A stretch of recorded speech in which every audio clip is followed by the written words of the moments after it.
Oh, watching a game last night with my husband and my sister. They're 3-0 up, and I went, can't trust Spurs with this. And they were like, nah, they'll be fine. They'll be fine. Look at the state of Manchester United, and then bam. They were so comfortable though. Yeah.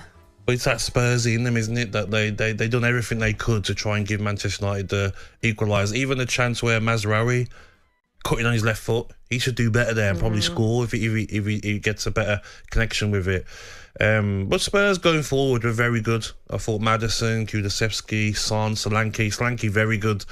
But just the defending for me, Shaban, even Spurs defending, I mean, I get it, you have to listen to your manager, but Porro was caught in between going out to the wing-back Diallo, who was high up, or Fernandes in that number 8 position, left side of number 8, and he couldn't decide which one to get.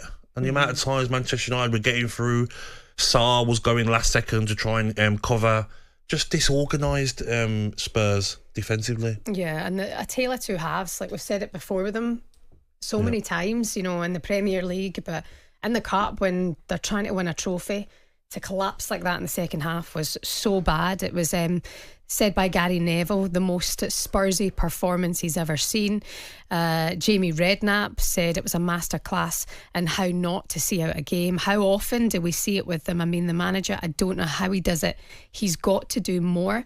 One thing we did see was Maddison coming off and Bergvall come on. That was a more of the defensive subs we've seen from Ange.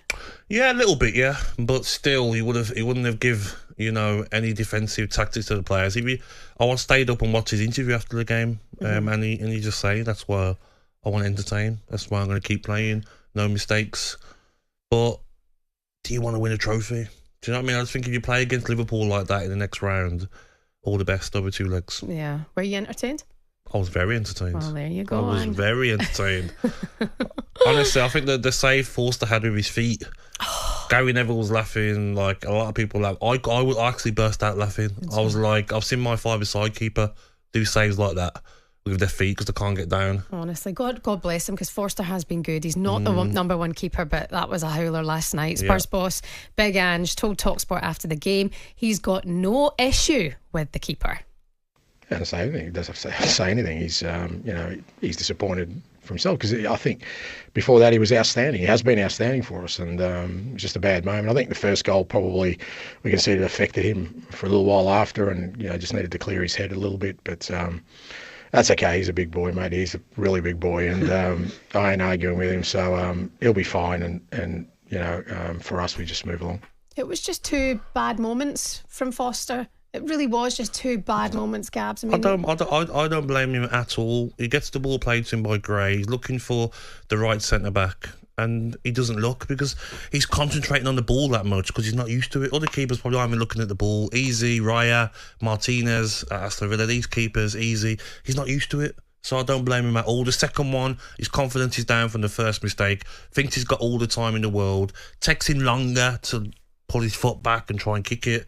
Diallo slid in perfectly, and even after that he still wanted to play from the back because he has to do what his manager tells him to. The players do. Do you think Ange will change that now? Because no. I mean, question, was that the worst night of goalkeeping ever? 100%. Both keepers. I don't think I'd ever seen that before. No, both keepers. You know what really tickled me last night was, we'll come to Martinez' poor performance, but he actually runs out and rushes, says something to Son, hurry up and take the corner. Yeah. What does Son do? I scored it. Exactly. Yeah. Keepers in no man's land. Not a foul at all. I didn't think it was a foul either. I heard O'Hara on the sports bar saying... No, don't wind me up. These keepers get protected so much. That's not even contested 15 years ago, Shaban. The keepers think any little touch is a foul, get lost. Yeah. Let's talk about Manchester United. It's too early for a rant, but let it all out. It's never been a foul, ever. Ever. So do you think Bergvall did well to get himself into that position? It's normal. You get told to stand on the keeper. That was my role a lot of the time. Stand on the keeper, make it difficult for him. Ball's coming in, don't let him catch it. You're moving your body. Keepers have got 2 fists to come and punch the ball. I thought Bayender thought at one point it was a handball from Bergvall because he kept kind of as if it was... Bayender didn't know what day of the week it was all game. Yeah, it was truly too classic. Why would you, in a quarter-final, not play Onana? Why would you not play Diallo after the buzz of the the winner against Manchester City. That's his first mistake, Ruben Amorim.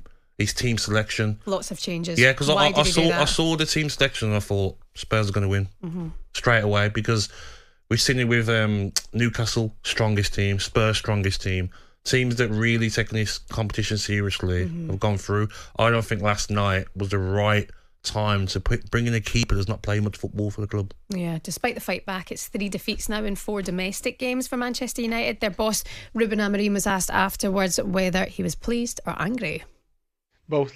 It's hard to express my feeling after the game. It's really hard because I think we controlled really well the beginning of the game. We had possession. We suffered a goal like we cannot suffer. And if you see the other games, is the same thing. I mean, we have to improve on that. We really focus in set pieces and everything around our box. And then we managed to control the game. We had more possession. We are more aggressive near the box. We can reach more the right positions. I remember Chris for two times to have the position to score in the same position that they score in just one opportunity. And that thing mattered in the end. Worst season ever. Gabs, okay, still in the Europa League, but out of the Cup, 13th in the Premier League. Why did he make those changes last night? What was that about?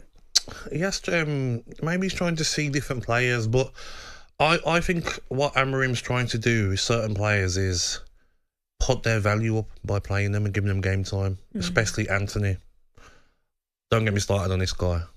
Like, I can't repeat what I said before the show, but he gets the ball, he passes it backwards. He tries to take someone on, he gets bullied by any defender, gets out-muscled. Couple of nice little passes he made, that's not enough. £85 million he cost, and he scored 12 goals in 92 games, 5 goals in 58 Premier League games. That's not enough. Just not enough. And he's playing him. And I've seen a few times when he kept losing the ball, the manager, Amorim, just shaking his head and turning around like, I'm probably just playing you so I can get a bit more money for you in January. Because at the moment, no one's paying. No one's paying more than 20 million for Anthony. They're looking at loans. Cut your losses there. Galatasaray or something, or Fenerbahce, have him on loan. Do you know what I mean? So I think he's trying to tinker with players to try and get them on the market. Yeah, maybe that's a good point, actually. It was a bonkers game last night. Yes. If you're just up and getting into the day, we want to hear from you, your thoughts on the game. Big Ange was delighted with the entertainment. It was entertaining, but others say it's embarrassing. Another Spursy performance, yet they are into the semi-finals. Despite the win, was last night a concern for you? The number is 03717 223344. The phone lines are open. We'll get your calls in very soon. And Manchester United fans, did Ruben Amorim get his team selection horribly wrong? Let us know your thoughts. 81089 03717 223344. This is talkSPORT Breakfast. Morning. talkSPORT Breakfast, waking you up Monday to Friday morning from 6 a.m. on AM, on DAB, via the talkSPORT app and on your smart speaker. talkSPORT.